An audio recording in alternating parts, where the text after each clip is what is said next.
खन्थाइनि मुं दुखुनि मोदै। खन्थाइखौ लिरदों बिथां लक्षीनाथ बसुमतारी।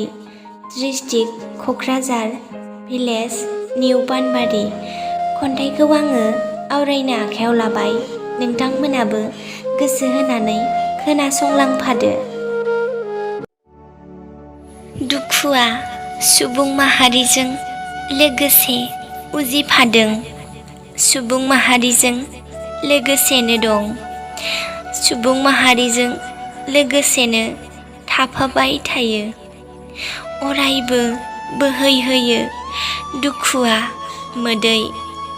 सुखुखौ नागिरो नाथाय मोनो दुखुखौसो। माब्ला मोनबावगोन सुखु नोंखौ? माबोला नुबावगोन सुखु नोंनि महर? जेब्लायबो गयो मेगननिफ्राय दुखुनि मोदै।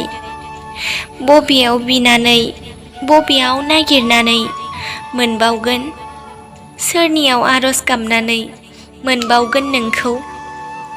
मोनाखिसै सुखु नोंखौ हाथा हामा नागिरब्लाबो। हुगार मोनबाल' हुगारख' हायै दुखुनि मोदै। सोरनि अननायाव मोनबावगोन सुखु नोंखौ? थाबाय थासिगोन नामा सुबुंनि मेगनाव अरायसम दुखुनि मोदै?